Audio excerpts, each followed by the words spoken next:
December 2023 fifth B ಕ್ವಶನ್ನ ನೋಡಿ. What is risk management, explain the risk management process ಅಂತ six ಮಾರ್ಕ್ಸ್ಗೆ ಕೊಟ್ಟಿದ್ದಾರೆ. ಅದಕ್ಕೆ answer risk management involves risk management process, risk form and risk register. ಅಂದರೆ 3 ಥರ ಇದೆ: management process, risk form, risk register. ಮತ್ತು ಅಲ್ಲಿ ರಿಸ್ಕ್ ಮ್ಯಾನೇಜ್ಮೆಂಟ್ ಪ್ರೋಸೆಸ್ಸನ್ನು ಎಕ್ಸ್ಪ್ಲನೇಷನ್ ಕೇಳಿದ್ದಾರೆ.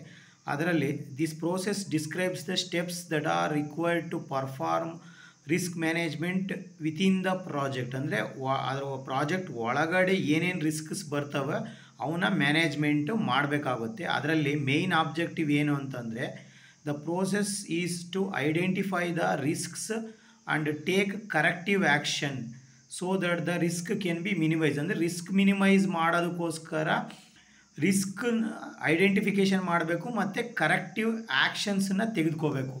ಅದರಲ್ಲಿ ಒಟ್ಟು 5 ಸ್ಟೆಪ್ಸ್ ಇದ್ದಾವೆ ನೋಡಿ. ಹೆಂಗೆ ಒಟ್ಟು 5 ಸ್ಟೆಪ್ಸ್ ಇದ್ದಾವೆ.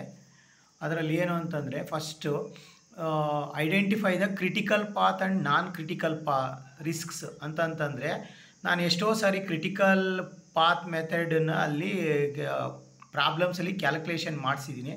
ಅದರಲ್ಲಿ ಯಾವುದು ಕ್ರಿಟಿಕಲ್ ಪಾತ್ ಇದೆ, ಹೈಯೆಸ್ಟ್ ನಂಬರ್ ಆಫ್ ಡೇಸ್ ತೆಗೆದುಕೊಳ್ತಿದೆ, ಮತ್ತು ನಾನ್ ಕ್ರಿಟಿಕಲ್ ರಿಸ್ಕ್ಸ್ ಅಂದರೆ ಪಾತ್ಸನ್ನು ಐಡೆಂಟಿಫಿಕೇಷನ್ ಮಾಡಬೇಕು. ಸೆಕೆಂಡನೇ point documenting the each risk in depth. ಅಂದರೆ ಏನೇನು ಆ ಒಂದು ಪರ್ಟಿಕ್ಯುಲರ್ ರಿಸ್ಕನ್ನು ಐಡೆಂಟಿಫಿಕೇಷನ್ ಮಾಡ್ಬೋದೋ ಆ ಒಂದು ಇದನ್ನು ಡೆಪ್ತಾಗೆ ಇನ್ವಾಲ್ವ್ಮೆಂಟ್ ಮಾಡ್ಕೋಬೇಕು. Next third point creating a log of each risk and